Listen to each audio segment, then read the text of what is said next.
a man with no remorse, a city paralyzed by fear, and a trail of bodies that screamed of unspeakable evil. His name was Haarmann, not just a killer but the very face of darkness itself. The question is, how do you stop a monster when he looks just like one of us? Before we get into today's episode, it is important to note that the following story contains disturbing details that may be offensive or upsetting to some viewers. Viewer discretion is advised. No. 5. Fritz Haarmann. The name Fritz Haarmann sends shivers down the spines of even the most seasoned investigators and criminologists. Born in Hanover, Germany on January 25, 1879, Haarmann grew up in a dysfunctional household where violence was commonplace. His father abandoned the family when he was still very young, leaving them destitute and forcing his mother to take on several menial jobs just to make ends meet. This early exposure to poverty and violence would have a profound impact on his development, shaping him into the monster he would become. At the age of 14, Haarmann found himself in trouble with the law for the first time. He was caught stealing food and was sentenced to serve a 3-year term at a reform school. While at the reform school, he displayed severe behavioral and educational issues. He would regularly engage in violent outbursts, demonstrating extreme sadism towards other students. Despite being physically frail, he would viciously attack other students without provocation, inflicting severe injuries on them. This pattern of violent behavior continued into adulthood and soon escalated to include women. In 1901, Haarmann married a woman named Anna and had 2 sons with her, but his violent tendencies did not subside. In fact, they only intensified. In 1906, Anna could take no more of his abusive behavior and filed for divorce. The following year, Haarmann was arrested for assaulting a woman, an event that would foreshadow the horrific crimes he would commit in the future. Between 1908 and 1917, he was arrested 6 more times for similar offenses, demonstrating a disturbing pattern of predatory behavior. By 1918, it was clear to the authorities that Fritz Haarmann posed a serious threat to public safety. They decided to commit him to a psychiatric hospital for observation. However, this proved to be a grave mistake. Rather than receiving the treatment he desperately needed, Haarmann was set free after just 3 months. This decision would have devastating consequences, setting the stage for one of the most brutal killing sprees in history. When Haarmann was finally discharged from the psychiatric hospital, he returned to the quiet town of Hanover, carrying with him not recovery, but darkness. What followed was not a life of redemption, but the beginning of a reign of terror that would cast a chilling shadow over the community. His first victim was a young boy named Peter, an innocent child who had no way of knowing the horror that awaited him. Haarmann lured Peter away with deceptive kindness, guiding him into a remote and desolate area. There, the mask of charm quickly fell. The boy was subjected to acts so vile they defied description, before Haarmann ended his life with cold and deliberate strangulation. But Peter's death was only the beginning. Over the years that followed, Haarmann became a predator who stalked the most vulnerable. He carefully selected his victims: homeless children, boys from broken families, those society had already overlooked. They were, in his eyes, easy prey, with promises of food, money, or shelter. He drew them in, only to lead them into isolated corners where his brutality awaited. As Haarmann's confidence swelled, so too did the savagery of his crimes. He was no longer content with killing. He began to mutilate and dismember his victims, an escalation that even the most seasoned police officers could scarcely comprehend. The grotesque nature of his acts would leave investigators shaken, forever haunted by the nightmare they had uncovered. Haarmann's killing spree escalated to such depths of horror that it could no longer be ignored. The authorities were forced to confront an unsettling truth. They were not simply dealing with a criminal, but with a monster who seemed utterly devoid of humanity.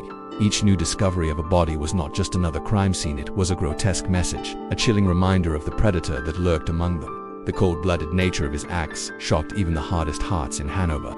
Families locked their doors at night, whispers of fear rippled through the streets, and parents clutched their children tightly, terrified that they could be next. The community was gripped by a paralyzing question: how could one man sink to such unfathomable cruelty? Yet, despite the mounting horror and the increasing pressure from law enforcement, Haarmann remained at large. His cunning and ruthlessness allowed him to slip past investigators time and time again. For years he continued his rampage, leaving behind a trail of mutilated corpses. Each victim added to a macabre legacy that the police struggled desperately to end, while the town lived in the shadow of his terror, waiting for the nightmare to finally be over. As the body count rose, so did the public's demand for justice.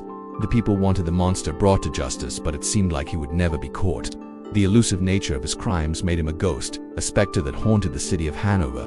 The fear and uncertainty he created left the community on edge, always wondering when and where he would strike next. It was as if he were invisible, slipping through the cracks of the city unnoticed. Finally, in 1924, after a decade of terror, Fritz Haarmann was apprehended. His arrest came after a series of painstaking investigations that involved countless hours of work by the police.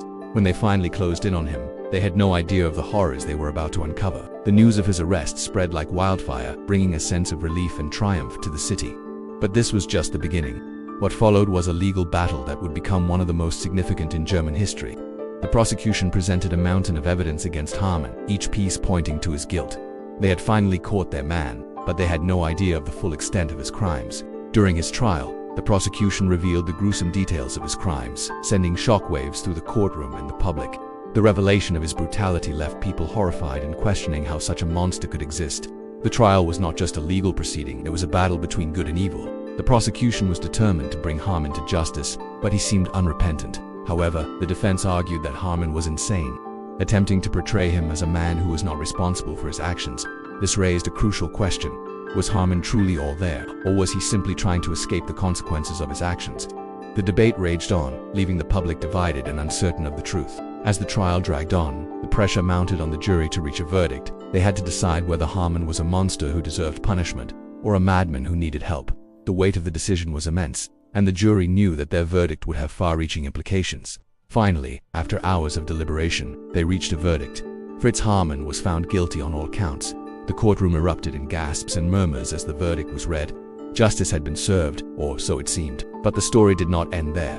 The sentence that followed sent shockwaves through the public and stunned even seasoned observers of the justice system. Despite an overwhelming mountain of evidence proving Haarmann's guilt beyond any doubt, the court declared him insane in a decision that many found unfathomable.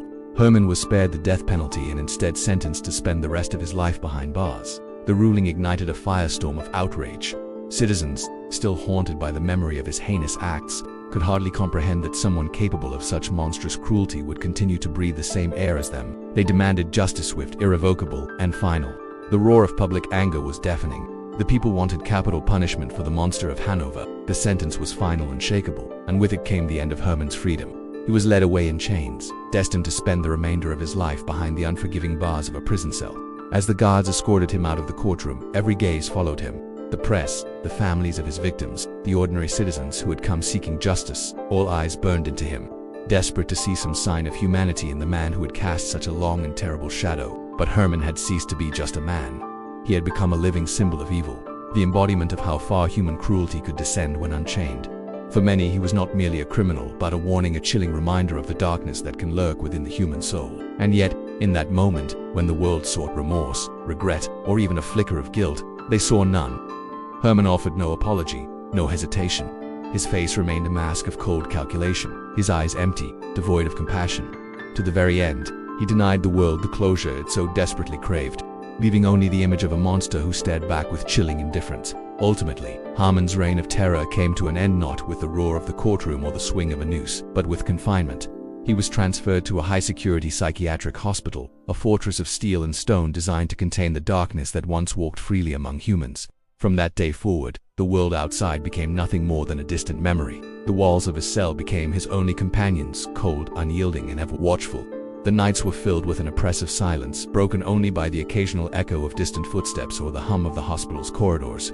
He spent his days trapped in a cage that no warmth could penetrate, isolated from every human connection, forever severed from society.